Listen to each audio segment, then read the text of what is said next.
Hey guys, it's Michelle with Michelle Creations. Welcome back to my channel. Welcome if you're new here. Today we're going to start on part 3 of these candy box junk journals. So if you missed the intro, part 1 or part 2, we are just basically creating a fun junk journal out of whatever you have on hand and a candy box.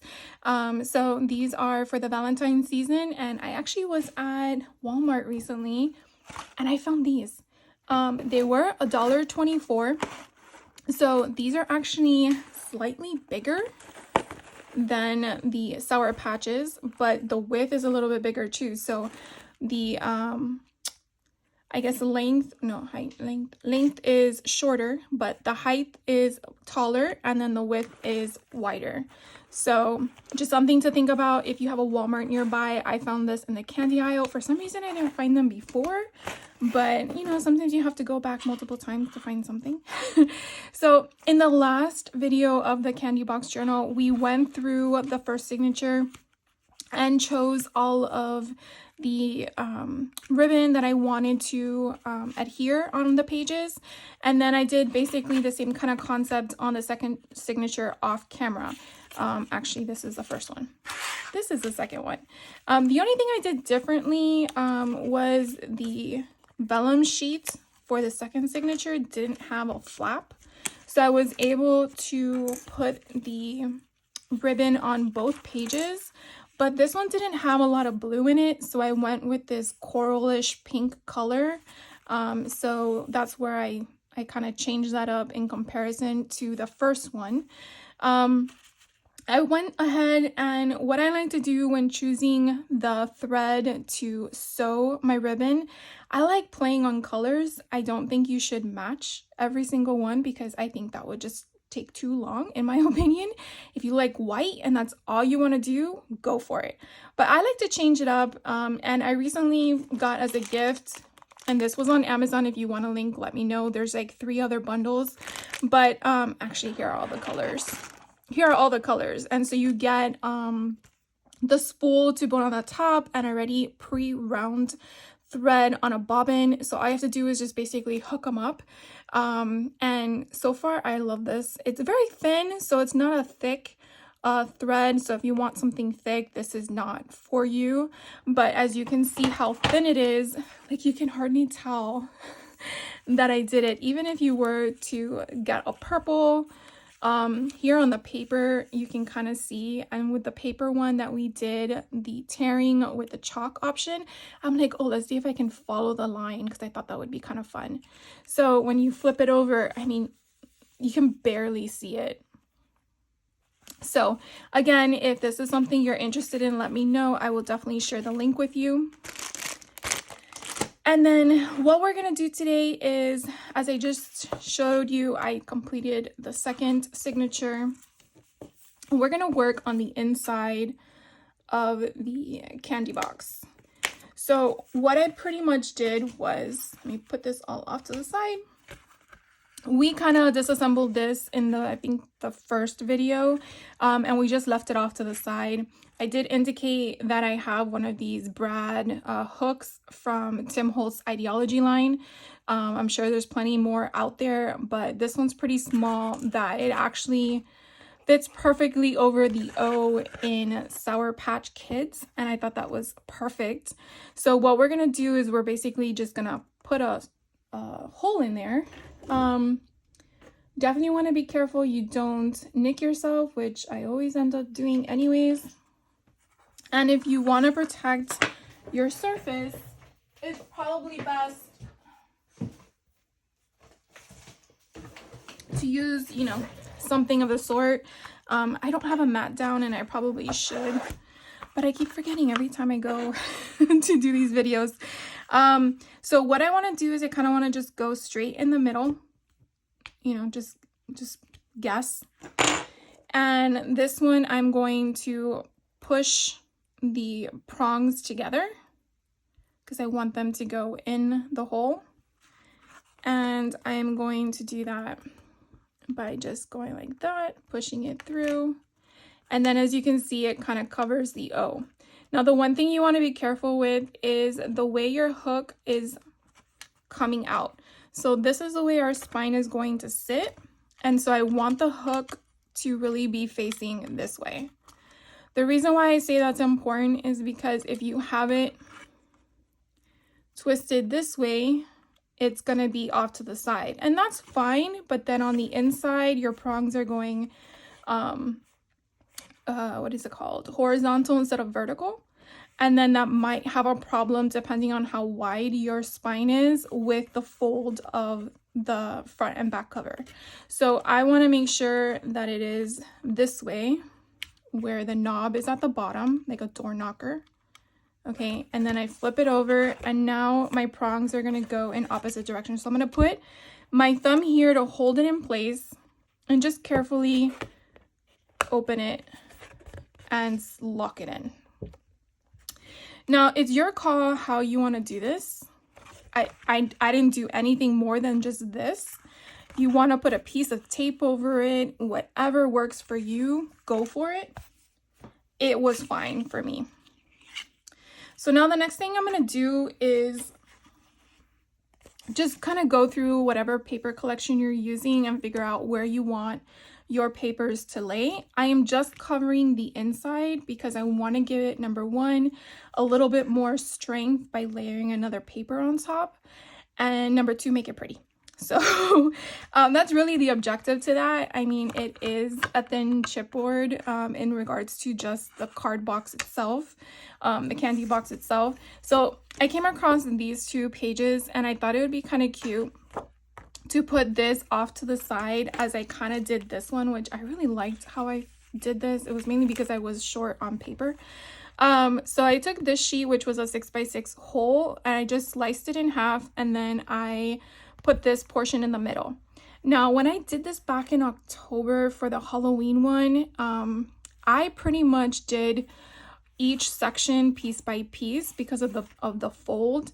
But when I made this one, I kind of wanted to use the middle section. So if you can kind of see, I know it's kind of hard. You can kind of see where the pattern paper is one piece. For me, that gave the binding here the strength I think it needed. Kind of like if you're building your own folio kind of concept. So we're gonna kind of do the exact same thing because I want to show you what I did. Now, obviously, if you know what you're doing, do your own thing. So we're gonna cut it down again. We don't want it to be exactly the same height as your papers because this is the inside of the box. So we don't want it shorter unless that's what you're going for. So this box, because of the way I cut it, it's about 6 inches in height-ish. So these papers are exactly 6 inches-ish. So I'm gonna just go down between the 1/16 and the 6-inch mark just to see if that helps me. And then what I'm gonna do is I am gonna just dry fit it, and I really just need to go to 6. So you see I have that little ish there. So let's go straight down to 6. It's always important, in my opinion, to constantly dry fit your paper before you lather the glue on, because it sucks if you had the glue or adhesive on there and then you were just, you know, wrong measurement. So the dry fit fits perfectly. So now what I want to do, because I want it on both sides, is I'm just going to slice it in half. So 3 inches on each side. And we are going to do that. So pretty much it's going to have this side is going to be one panel and this is going to be the other. And that's how I'm going to glue it down. So I'm going to use liquid adhesive. You could use whatever kind of adhesive works for you. I just find that the liquid adhesive gives me more flexibility if I need to shimmy it. Because we all know that there's no way you're going to get it down perfect unless you have some magic tool that I'm not aware of. And if you do, please share. So we're just going to do that. Again, if your paper is directional, make sure you have it in the right spot. And I'm just going to go as close as I can to a corner, come down, and then put it there, hold it while I'm moving it around so it doesn't jiggle. And then once you have it where you want to, you're gonna get your bone folder and just burnish it down. Get all that excess glue out or bubbles so it doesn't start coming off. If you have bubbles in underneath your paper, in between your chipboard or your cardstock and the paper, that's when you have problems down the road, because that bubble is just going to be an air pocket, and then you may have like it eventually come up from the surface like for underwater. But I think you kind of understand what I'm trying to get at. So now we're going to do the other side. Again, I kind of want to make sure that my hearts are in the right direction. So I am just going to do the exact same thing.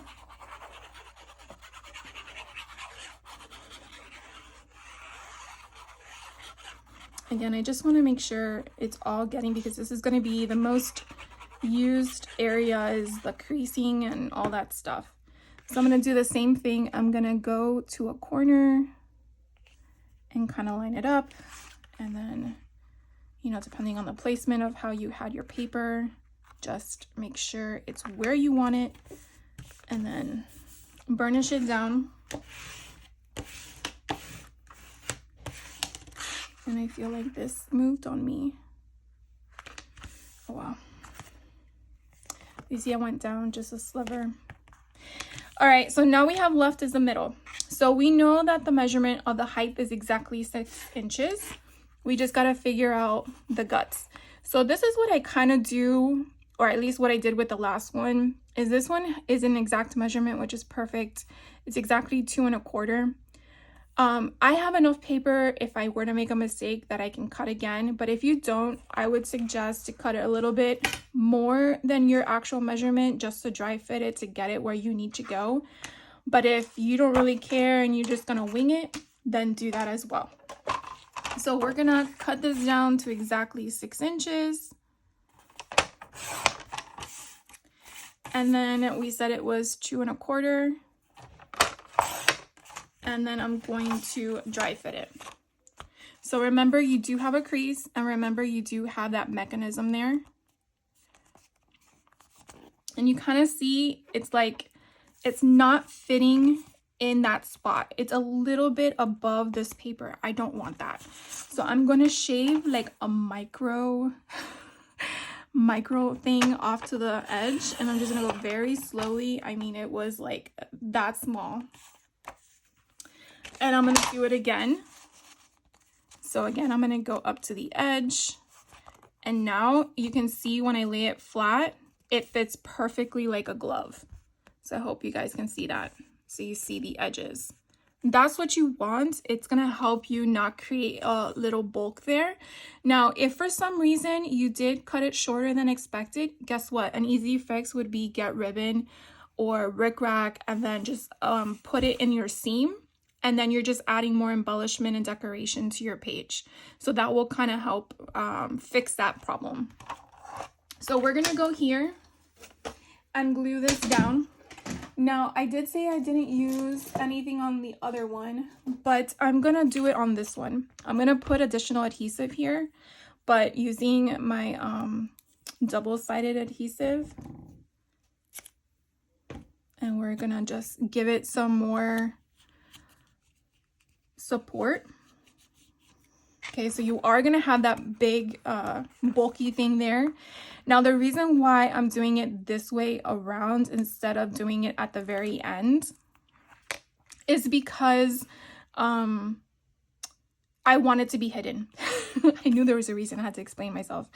All right, so now we're gonna go ahead, and again, this is the middle, so I want this to have as much adhesive as possible. I rather it seep out from the edges than not, because I want this to stay in place. So I am making sure I get everything adhered and moving it all around.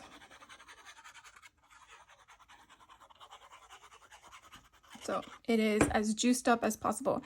And so I'm gonna do the same kind of concept. I'm gonna lay it flat, and I'm gonna go to the very edge and make sure I meet it where I need to meet it.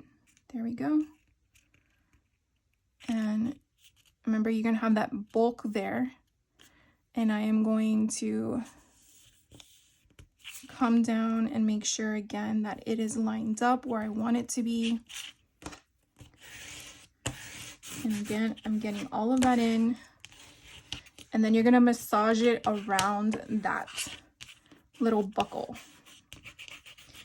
Kind of like when you're doing creases on the spine. So I just don't want to create a indentation where the paper breaks. So don't go too rough. But I basically want to make sure there's no bubbles in between that hardware and the paper as much as you can. Okay. So I give it a minute. I let it sit for a bit. While that sits for a bit, you can flip it over while it dries. And we are now going to measure the inside, or well, it's the inside of the spine, but it's on the back. Okay. I already did a pre-cut. And so you want to measure the inside of your spine with your ruler. This particular one that I'm working on was a little shy than 3/4. I'm sorry, a little bit more. It's a little bit more than 3/4. So what I did was I did 7/8 and then I just brought it down little by little so that it fit. You want it to fit within your crease. You don't want it to be outside your crease. The reason being, and let me zoom in so you can kind of see a little bit better. So here, again, if you see the dry fit, it's within the 2 crease lines, okay? That's important because, again, we're using a makeshift template, I guess, of some sort. I guess I should put top on the top here. And so how to create this is you're going to do the inside measurement of your spine and the exact height of your spine. That's what this is. Then you're going to take that paper, and again, this is just copy paper, and you're going to fold it in half. Okay, so it's now folded in half. You're going to make sure that crease is sound. So it's you can tell what it is. Then you're going to open it back up. And now you're going to fold, whether it's the right or the left, it doesn't really matter which one you do first. You're going to fold one side into the middle crease that you created. Okay. So now it should look like this. Now you can do one of two things. You can open it up and do the same thing on the opposite side. Or you can leave the one you just folded as such. And then now you have it to look like this. So when you open it all up, you have 3 lines that are technically scored. It's the easiest thing I can think of to explain to you versus taking a scoreboard and your bone folder and scoring it and figuring out the measurements. It's just, yeah. Now what you're going to do, so you have your vertical 3 lines, and I'm doing 3 lines because we have 2 signatures. If you're only using 1 signature, you just have to do this fold once. Now what we're going to do is find our points. Our points are going to be specific to what you want to have your pokey tool to go through, or your awl to go through, and then start binding your signatures to your spine. I do a 3-hole punch sort of concept, or 3-hole pamphlet punch, I think is the correct term. There's 5-hole, there's every 1/2 inch, every 1 inch. It really is going, sorry about that. I just realized I was too close. It really is going to be dependent of your style, what you want, how big your book is. All of that plays a factor. So not one format is correct or incorrect. It really is going to come down to what works for your junk journal that you're working with, okay? One thing to note as well is when you're working with smaller sheets of paper within your signature, you do want to take that into consideration when you're determining what holes and distance you are having, because I've encountered it where my paper is size smaller and it only goes through 1 hole. It's not going to have as much strength as your rest of your papers who have 3 holes punched through it. Hopefully that makes some sense to you. If it doesn't, ask and I'll kind of explain it again if I need to. But I like doing three hole pamphlet punch on the small ones. And so the next step you're gonna do is you're now gonna fold it in half vertically. Okay. So now you have the middle crease. So these two butt in the top, they meet together. Then you can do the same concept. You can open it back up, the bottom or the top, whichever one you want to do. You're now going to meet that in the middle to your first crease that you created. And now you're going to have that crease at the bottom. And again, you can open it back up. You can leave it closed, whatever works for you. And you're going to do the same thing to your opposite side. So now when you open it up, hopefully you guys can tell my creases. I have 3 creases in vertical and 3 creases horizontal. Now, if you're doing more than one, if you're doing more than a 3-hole pamphlet stitch and you want to do 5 holes, you would kind of just do the same concept, but now you're gonna go up here. You can also, instead of doing it like this, you can do it half and half again. You're basically just trying to find your equal points, I think is the best way to explain it, to what works for you. So you see now I have more creases. I can actually start here instead of here, or I can add another one, or I can see the difference between the 2 creases and go in the middle. It's just more of a guideline. It's so you don't have to do math.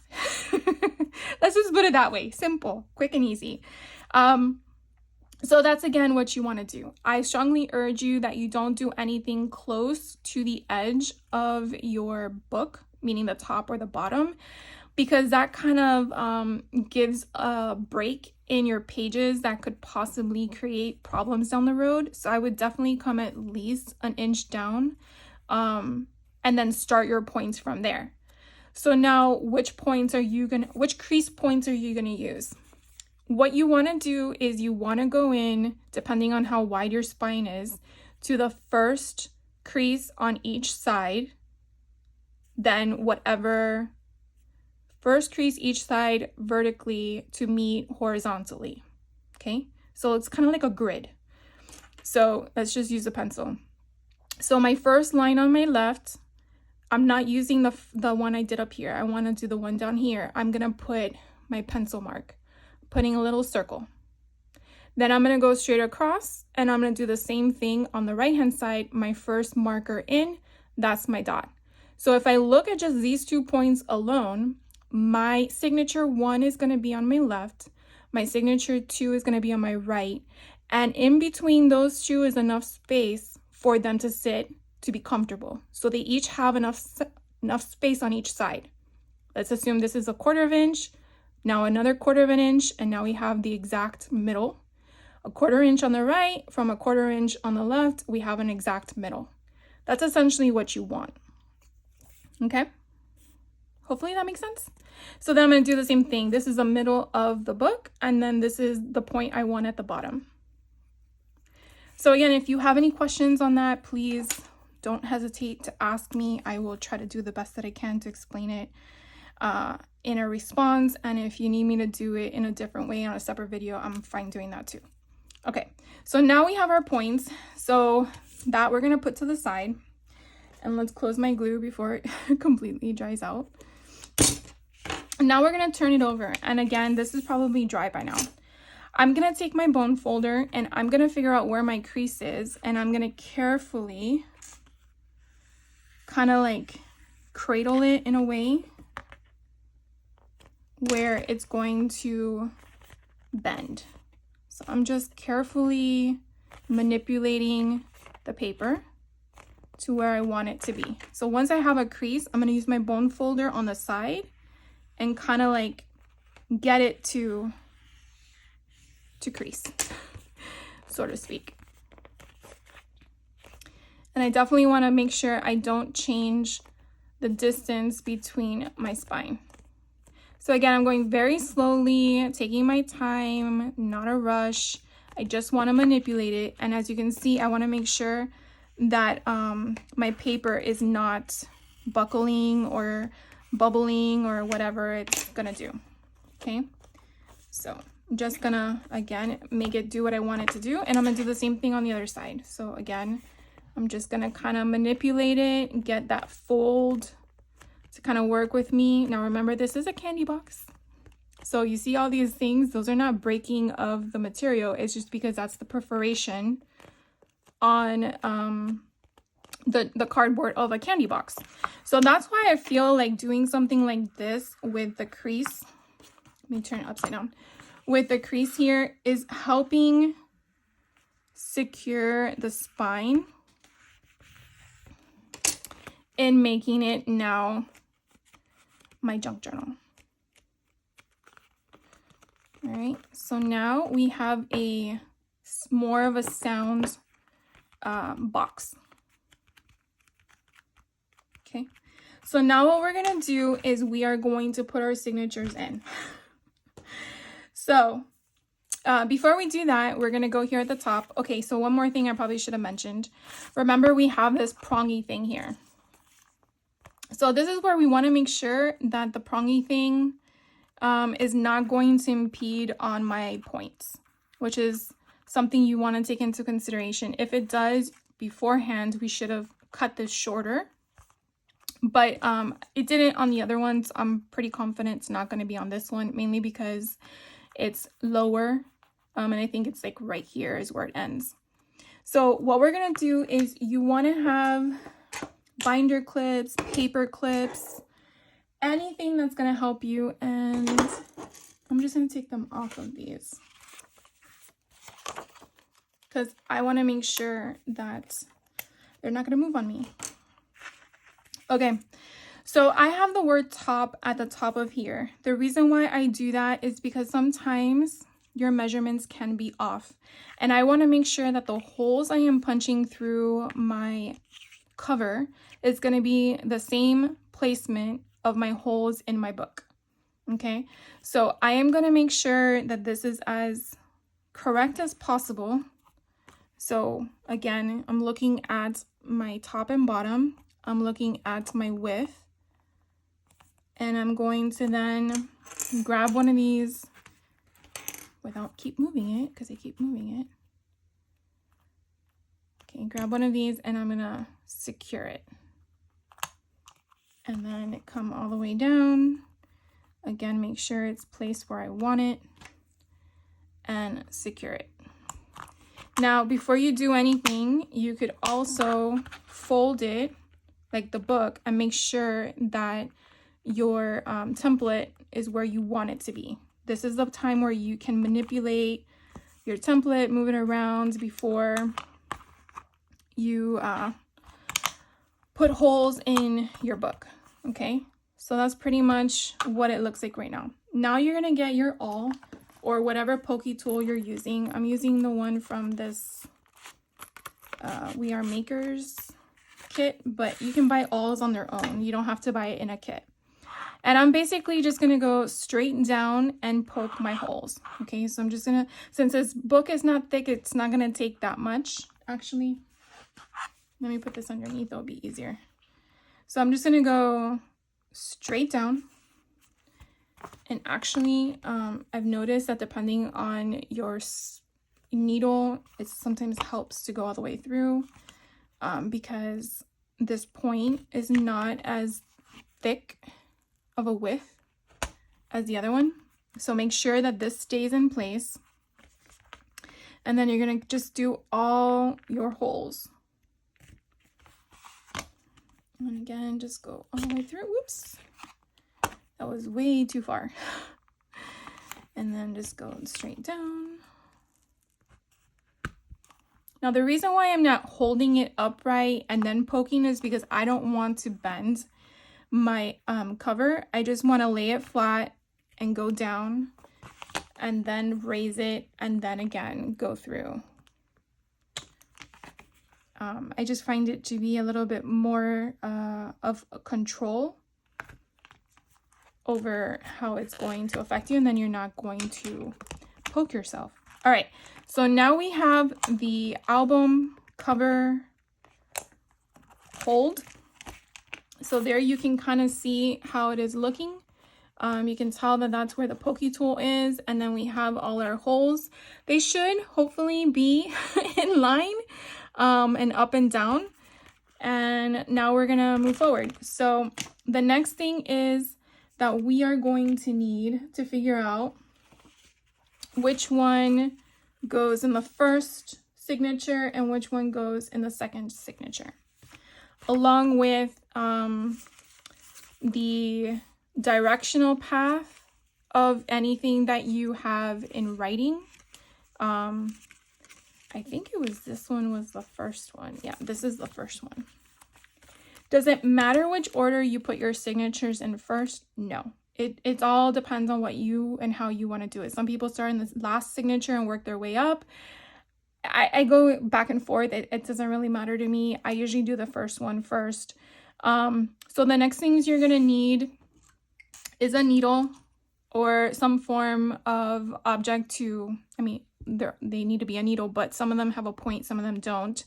You want to have it available to thread your ribbon. Now I'm going to use, I forgot what this stuff is called, but it's kind of what I showed you in the first video.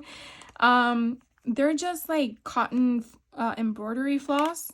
I had some left over from Paige Taylor Evans kit, and I think this is enough, but we will find out. You can use floss that is waxed. You can, whatever makes you happy, as long as it's gonna be secure.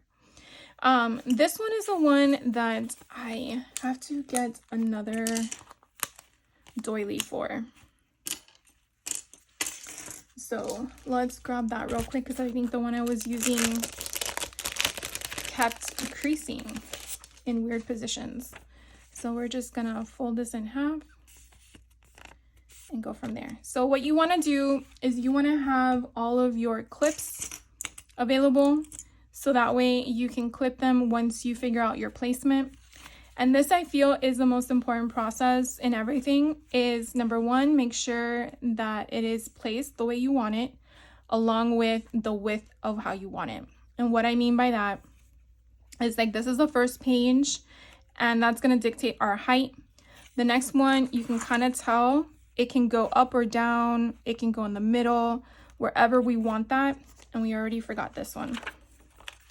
So this one we want here, and so we want this to be, well, I want it to be in the center like that. And so you're basically just building your pages as you're confirming the placement of it. So I kind of like just go through and I hold them with two hands if I can, and I'm just like creasing them where I want them. See, like this one has been creased in the wrong place because of the type of page. Here's one that it's exactly the same height, so again, I'm just making sure it's where I want it. This one I can go up or down. I think I'm still gonna put it in the middle. And again, you have to think into your head where you have your hole placements. That will help figure out what height you want something to be bound to. So here's another page. And if you have anything that has a flap and you're not sure if it will get stuck, you can always remove those flaps by just opening them like this. And that way it's not creating the bulk, and at the same time, you're getting everything you want secure. So again, I'm gonna put that in the middle and then open that one out so I have space. This one came out so cute. I ended up putting the ribbon on the side, and how I luckily got the thread down the line is just crazy. I couldn't believe that.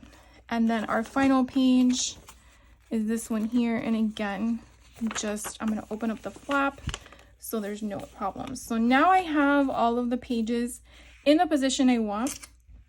I'm going to take these and I'm going to put them down, and again, just securing them as close to that edge as possible. And the reason why it's important to keep it secure, see, like that's already That's already pulling. Because I don't want there to be a break, right? I want there to be movement. You know what? Let's use... All right, all of my paper clips are attached. Let's change these to be paper clips. I feel like these are too hard to bound, like to keep it in place. I want a little bit of movement. So we're gonna change them up. Oh, look, I finally found a big one. So again, we're just gonna keep that all there. Now the tricky part. Remember this little template we had? We have the left and the right. So the first template is gonna be this. So those are the holes that I'm gonna put this in. And so I'm going to line this up in the crease to where I want it to be. Now remember, my pages of my signature are not exactly the same height as my book. My template is.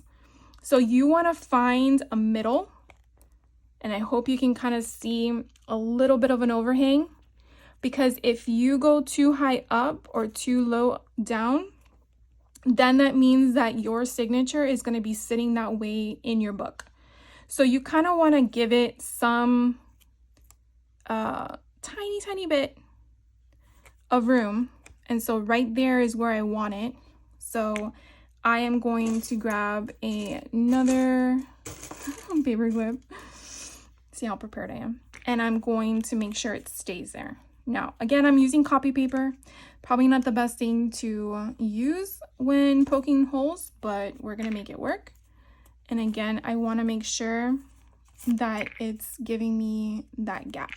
And so this is the point that I keep trying to reiterate: take your time. Make sure that you get the holes where you want it. Okay, so now what we're gonna do is we're gonna poke the holes into our signature. So with it kind of creased, like a little bit, hopefully you can kind of gauge that, we're going to find my first hole. And again, I'm just gonna have it closed and kind of poke all the way through to get that thickness of that awl. And you see how it came off?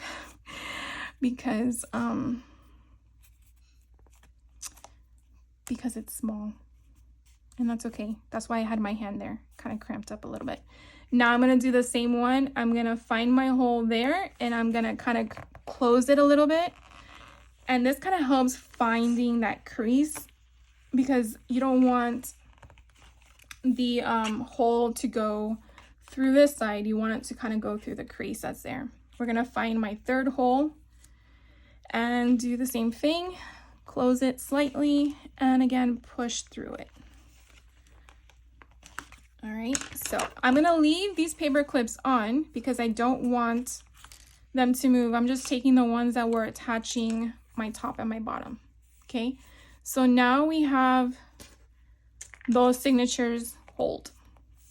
They're holy. All right, let's now do the binding. So we are going to take that needle that I have, and I don't know what it is. I just like this big needle. Again, you want to be careful, and I probably cannot get it. Can I? No. So I use this option. I put these little things through here, and then I filter it through. Whoops. Hopefully this one doesn't break. I pull too hard and then they come apart, and then I gotta buy a new one. And then I just bring it through and go from there. So you want to have a long enough thread. Usually it's like 3 or 4 times the length of, or the height of your book is what you want to do. And so what we're going to do is I'm going to take the needle and I am going to go straight in the middle. And then I'm going to go to my first signature. Again, make sure your placement is in the upright position and not upside down. Your book is placed where you want it. And we're going to start with the first hole. Okay. So I'm going to pull it out completely, except for the tail end. And what I typically do on the tail end is I like to leave enough slack for myself. So I will paper clip it or attach it to one of the paper clips, so it kind of like hangs out there, and if I need to pull for more slack, I will. And then I'm going to go to the next hole, and the next hole I'm going to choose is the top one. So once I come through, I'm going to find the hole here, and again, because I did it with a crease, it's easier to come through. And then I'm just gonna pull carefully. You don't want to create anything like a knot or anything like that. And so for right now, it's loose, and that's okay. We're gonna make it tighter. So now I'm gonna come back down, and I'm gonna go all the way down to the very bottom. So again, we started in the middle. We went through the book, out of the side. Sorry, went through the inside of the book to the outside of the spine. We went to the top hole. We came through that one. That's where we're at. Now I'm going to go down to the bottom hole. Again, make sure you're still on the first row for the signature one. And we're going to go all the way through. And again, just make sure that nothing gets snagged on anything, because it's so easy to do that. And then once we're done with that, we are now going to go through the middle hole again. Okay, so this part can be a little tricky depending on how much you've pulled on your twine, ribbon, whatever you've been using. So once we go through here, we're going to pull up a little bit, and then we're going to go through the middle part of the signature again. This is where you want to make sure that you don't split your twine. Did I go through all the way? No, I did not. So I'm just going to open this up a little bit so I have some room. And then again, I'm just going to find the hole and try to go through it without... I tell you, there's always a snag. There we go. So you see how I'm coming through the hole, and I didn't go through anything else. So now what we're going to do is again pull at it, and we're going to use the one that we had on the other one, and we're going to pull from there too. Oh, I did go through. Did I go through? No. Oh, I did. Okay, you don't want that. You see how I got through one of the ribbon threads, because then what will happen is that it will fray, and we don't want that. We want it to stay sound. So I'm trying to pull it back out. Okay, there we go. All right, so now what we want to do is make it taut. We don't want it loose like this. We want it tight, but you don't want to pull too hard that you basically break your book. So you just want to be, you know, nice with it. You just want to grab it, and you just want to pull at it. And then you want to check these and see how they're looking. And then again, I kind of want to keep my thread as long as possible. So I think I'm going to pull from one side. Here we go. Make this one shorter. And then I'm going to pull from here, so I have enough. And then I'm going to pull from here. And then I'm going to pull from here. So again, I am now going to, let me make this a little bit easier for you guys to see. It doesn't want to, keeps giving you guys a shadow. Yeah. Oh, because it's attached. That's why. Okay, let's close that. There. Okay. So now I'm going to, again, just pull at it. I'm not going to yank it. Just give it a little bit of love. And then I'm just going to tie them together in just a knot. And you can go under one of them, so you kind of get a strength in that. And then again. So now what I do is I like to have them a little bit longer, just so that I can add some beads. I think it's kind of fun to add beads. Kind of adds, you know, what do you call it, jewelry to it. So I'm just going to snip it here. That gives me enough room to add some beads, and I'm hoping this is enough thread to do the next one. But if not, I'll probably find another option. So that is the first signature. And again, I would double check, make sure everything is in the position you want. And there we go. So I'm going to go ahead and do the second signature off camera, and then I will be right back. All right, guys, so I went ahead and finished putting in the second signature.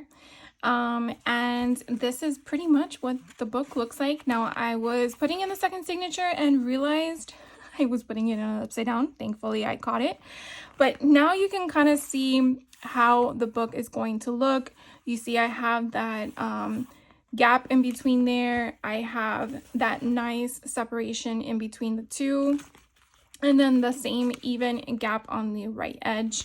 And then again, so we can go over this one more time. We have the front. We have our little doily. We have the vellum sheet. We have that twilight paper. This is so much fun. Then we have the collection sheet, the pocket that's here, the XOXO paper. We have another paper from the paper pad. This is our Z fold. We have that 3x4 cut apart. We have that book page again, and you can see how sewing that now the pocket is more sound. We have that coloring book page, which is our middle, which someone can color in if they wanted to. Here is that other pocket page, and you see how like the slits there kind of helps it in a way, gives it more flexibility. I have that stitching down, so I didn't put any glue, I just stitched it. And then we have the back of that 3x4, the Z fold. Here is that other page, again with the coloring of that, another back end collection page. And then we get into the other half of that. We have the flip out. And then we get to the second signature. And the second signature, we have the same kind of concept. We have all of that. Oh, look what happened. This got bent. I think it's just because it's so flimsy. Kind of a bummer. Maybe if I fold it in like that. We have the vellum sheet again. We have the page here. I like that I chose the one that says, you know, stupid lamb, you're all this other part of the movie part of Twilight. All the other pages that are very similar to the first signature, the Z fold, the 3x4 cut apart. This one, I actually, again, did the same concept as the other one with the pocket. Here is that butterfly page for coloring. And then this one, I decided to actually do the fabric on the side, even though it has a flap. I thought that the flap was okay. It has a function. It's not like it impedes it at all. And then I have that pocket secured. So again, we just have all of this. And as you can see, it is a gator mouth. It's probably because I have to have that manipulation. And that's only because I didn't put 12. I think I put 11. I don't know. Maybe it just needs one signature. It's just so much fun to play with. So I'm going to leave you here today with the completion of this. In the next video, which will probably be on Friday, we're going to probably do another 2 parts, an hour each. And we're going to do the dangle. We're going to do the elastic band here. I also want to work on ephemera because, again, this collection I chose with Recollections doesn't have any built-in ephemera. There were no 3x4 cut aparts or anything of the sort. So we're going to create our own. So I'm going to go ahead and on Friday, we're going to glue napkins to cardstock. Yes. So you want to have whatever napkins you have on hand that you want to play with. You will need a glue stick. I will say any beads you have on hand that you want to add as your dangles. It could be charms. It doesn't necessarily have to be beads. If you are going to do a lobster clasp and a dangle, then you definitely want to go through your supplies in your craft room. If you already have a dangle that's already pre-made and you want to touch it, or if you want to make one with me, that's what we're going to do as well. And then we're just going to go through here and see where we can embellish and where we can add stuff. And I'm probably going to change it up in the next book that I'm going to make, because it just seems like it's too fat, because then no one can put anything in it. But it's just so pretty. Oh, and then the last thing I forgot to do, we're not done yet. Oh my God, guys. We need to have some fringe here. So in the last video, we had like 2 black fringes, and I was thinking off camera which one to go with. So I want to go with this one. So what we're going to do real quick before I let you go, because I can then sew it for the next video. This one already has where I gotta cut the bottom. So if you ever see ribbon like this and you're like, but that's not fun, it's because you need to cut that fray portion at the bottom so that it opens up like that.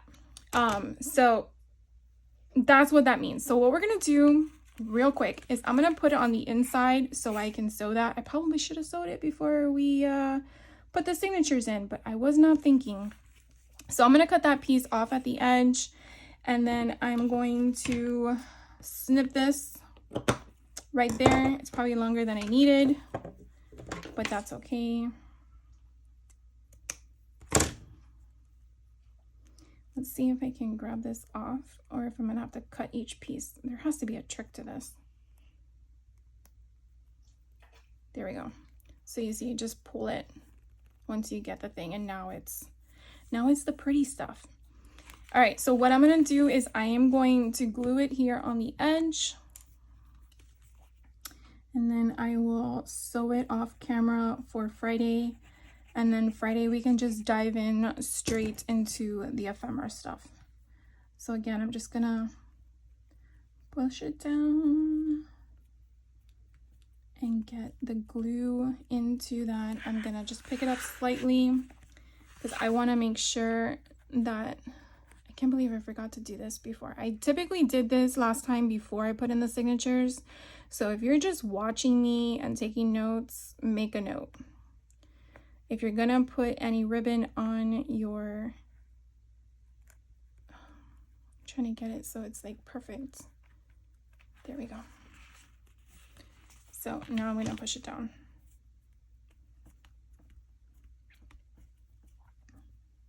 So because this is a little bit thicker, it's going to take a minute for the sewing machine to pierce through it. So I'm going to have to take my time. And then we're going to take, again, the strand, and we're going to cut it. And again, this would be much easier if I did this beforehand. All right, so I'm going to find that pull, and then I'm just going to pull at it. So, and then you just, how satisfying is that? All right, and then we're going to put glue here. And since this is not directional, it doesn't really matter which way it goes, but I definitely want it on the inside. And again, I'm hoping that I have it where I need it. And then flip it up, almost. And again, if you're going to use double-sided adhesive, which are your tapes, it will gunk up your needle. So if you're having a problem with the sewing, you might want to check the needle on your sewing machine, because it probably has a slew of gunk of the adhesive on there. I know, because it happened to me when I first started, and I'm like, why am I having such a problem? All right, so I'm just gonna let that simmer for a bit. But once I cut it up, I kind of like it. It kind of gives it, well, I think once I cut it up. I wish I had pink. That would have been perfect, because it kind of looks like a mustache. Now that I said it, you're probably thinking, yeah, Michelle, it does. And then let's go to the other side. Dun, dun, dun, dun. I think this is actually perfect on this side.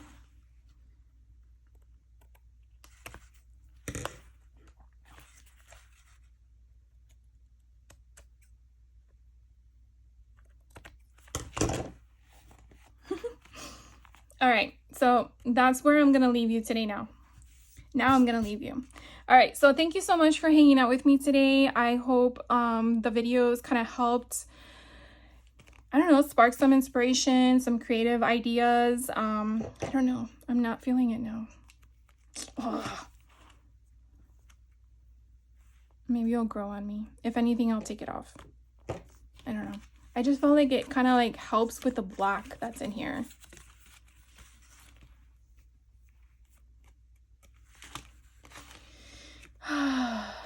Don't you hate that part? Oh, now it's really stuck. No, that's it. You got to commit. All right. That's what we're going to work with, guys. We'll make it work. All right. So that's it.